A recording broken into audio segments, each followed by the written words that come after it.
In today's video, I wanted to share with you some non-smutty romance book recs. Romance books that don't really have a lot of smut going on in it. Not a lot of sex scenes, not a lot of those type of stuff. Maybe there is one scene, but it's very short, to the point, not very detailed, not very lengthy. Maybe just like a paragraph or two. Or maybe there aren't even any of those scenes whatsoever. Maybe they're literally fade to black, as in one chapter you get the feeling of where they're about to go, but then the next chapter jumps to the next day, the next moment, whatever, and you don't actually get to see anything on page. So if you are looking for a romance book that doesn't really have a lot of those type of scenes in it, then today I got you covered. I feel like recently I have been very much in the not smutty mood. I feel like lately all those type of scenes don't really do anything for me. It's like at the beginning when I started my romance journey, it was really fun and exciting and new to find those type of books and to get to read those type of scenes. But now I'm honestly kind of over it, and I feel like I'm entering my unsmutty romance era. Does that make sense? So anyway, if you're with me that you're just like over sex scenes, or you really just don't like reading them in general and you wanted some romance books that isn't just filled with that, then today I have got you covered.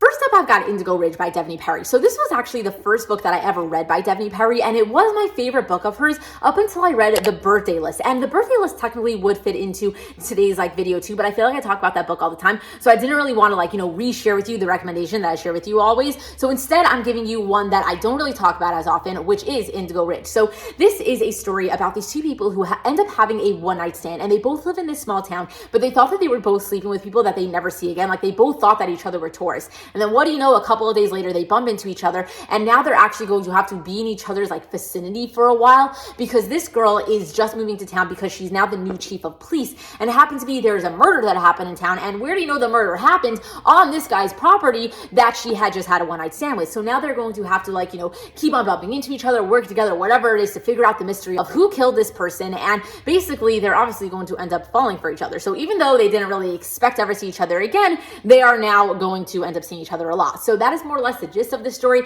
Got a little bit of suspense, got a little bit of a mystery, got a little bit of a romance, and it does not have a lot of smut. Next, I've got The Soulmate Equation by Christina Lauren. So Christina Lauren would actually be an amazing author to check out in general, because they are traditionally published authors, and therefore traditionally published books tend to be a little bit less smutty than, let's say, self-published books, indie books, things that you often find on Kindle Unlimited. So they are a great author to check out. I have read the majority of their books, enjoyed the majority of the books. Actually, my favorite book by them is Josh and Hazel's Guide to Not Dating, which I was going to share with you in today's video, but I feel like I talk about that book way too often. So instead, I went with my second favorite book by them, which is The Soulmate Equation. So in this book, you are following a single mom fake dating scenario of sorts. You basically have this woman, she's a single mom, and she ends up giving in her DNA to this matchmaking site that is going to set you up based off of your DNA and hopefully find you a soulmatey sort of match. And it happens to be she ends up getting a 91 or 99% match, something really crazy, something really high that this company has never actually gotten. They've never gotten such a high match before. And it happens to be this company is about to go public. So they really do want her to give her match a shot. The only issue is that she actually knows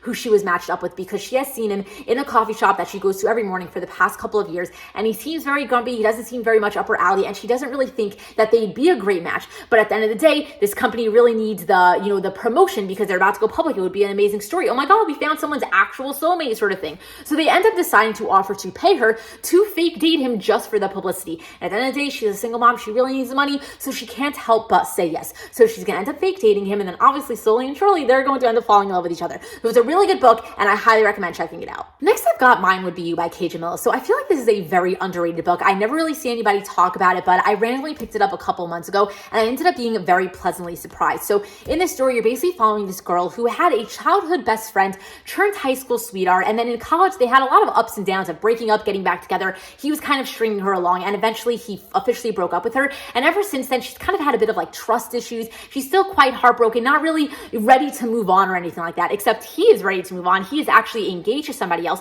and she just got an invitation in the mail to his wedding, because even though she's an ex, they still have quite a history together. So he decided to invite her to the wedding. And then basically the night she gets the invitation, she's like, I don't know what to do about this. So she ends up going to a bar, ends up getting a little bit drunk, ends up meeting a guy, ends up going back to his place, ends up passing out in his bed, doesn't end up sleeping with him. And then the next morning she ends up running away, doesn't really give him his name, his number, her name, anything along those lines. She's kind of sorry, this is awkward, goodbye. Never really plans to ever see him again. And then what do you know, a couple of months later, when she finally goes to the ex's wedding, she bumps into him again, because who do you know he is? The groom's best man, as in the ex's best friend. And he's like, look, give me your number this time around. What's your name? I'm not letting you get away from me twice. And then it's going to be kind of a guy falls first, guy falls harder situation, except she's still, she's still got the issues that she's been dealing with since originally when they met, where it's like, I kind of have trust issues, not really ready to move on, doesn't really know if she's ready for another relationship sort of thing. And he's like, look, let me just be around. I'll be your friend. I want to hang out with you. I really like you, but I'll wait until you're ready. So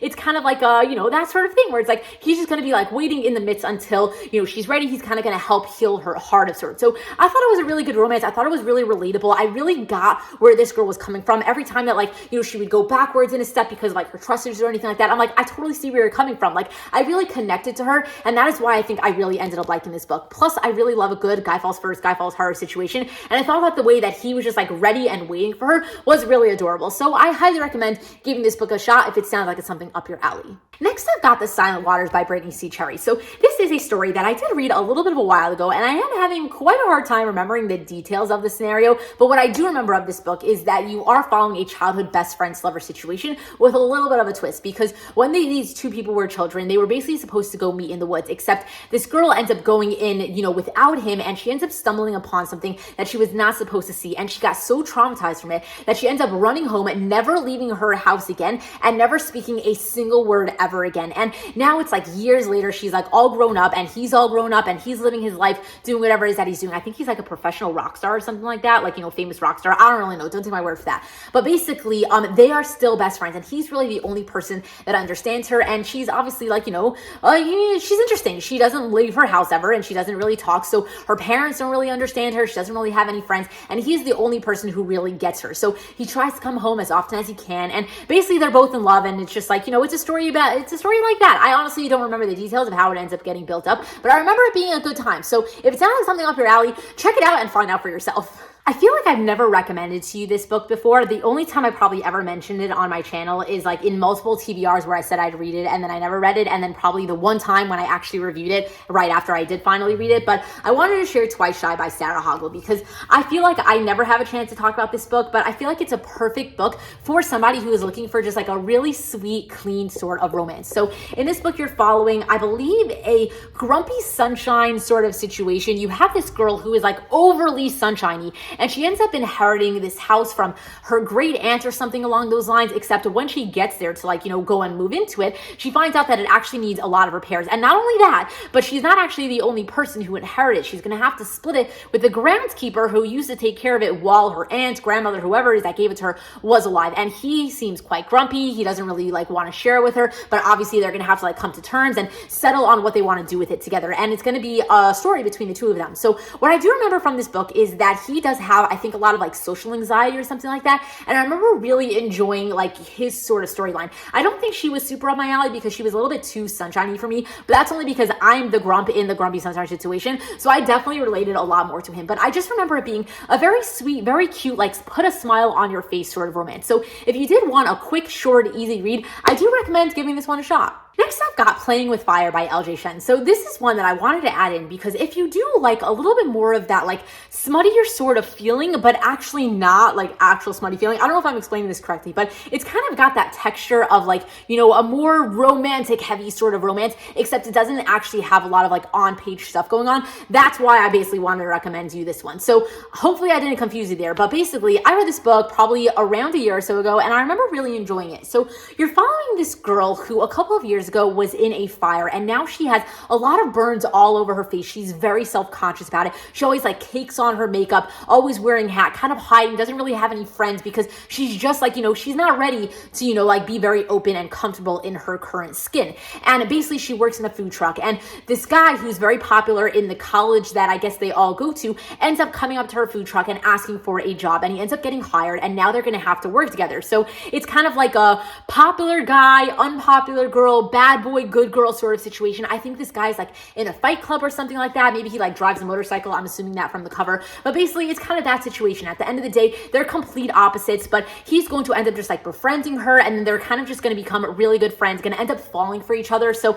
I just thought that it was a really cute romance, and because it's LJ Shen, it does have that it's got the more romantic, more intense sort of heavy feeling to it, even though it's a totally chill romance, but it's really not that smutty. And I just I feel like I'm not explaining this very correctly, but it's a good story and I highly recommend checking it out. So read it. The next book I I wanted to share with you is By Your Side by Casey West. So this is actually a YA romance. So I did read it quite a while ago because I no longer read YA, but at the time that I was very into YA, this was one of my favorite YA romance books. So in this story, you're basically following this popular girl who ends up getting locked up in the library over an extended weekend. I think it's like Martin Luther King Jr. Day or like something along those lines, where it's just like she's stuck there for a couple days. No one's going to be coming to the library. It's closed. She can't get out. She thinks she's all alone. She doesn't know what she's going to do. And then it happens to be she finds out that she's actually not alone. She's actually with one of the guys that she goes to school with, except he's kind of like the grungy guy, not very popular. They don't really run in the same crowds, never really spoken to each other, but they kind of know who each other are, sort of thing. And basically they're going to end up having to spend a couple of days together locked up in this library.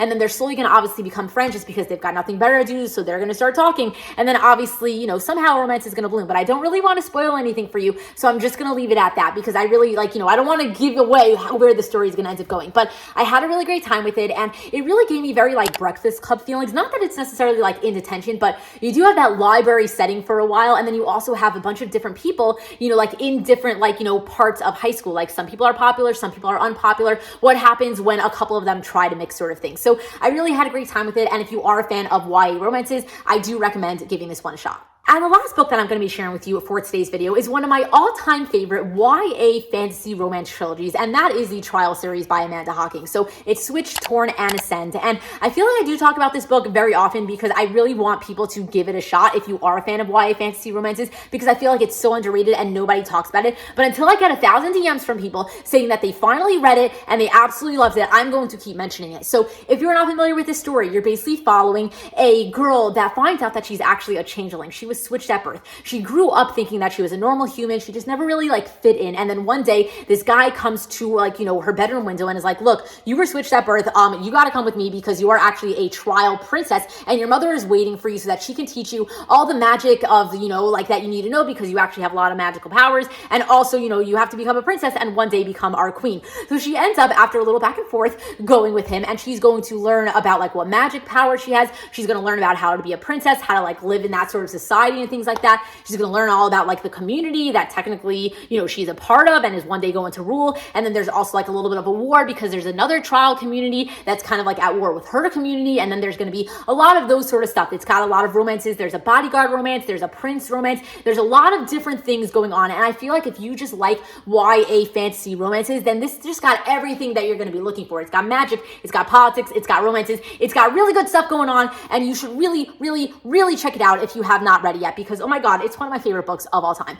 But anyway, with that said, that is literally everything that I wanted to share with you. So I'm going to say goodbye. I hope that you found some good recommendations in today's video. If you have read any of these books, I'd love to hear your thoughts about them down below. If you are planning to take any of my recommendations, I would love to hear about that down below. So leave me a comment. But either way, if you enjoyed watching this video, please give it a thumbs up. Also, subscribe to my channel if you're not currently subscribed, because I would really appreciate it. But either way, I just appreciate you taking the time to watch my video. So thank you so much for that. And that's all. So until next time, enjoy reading.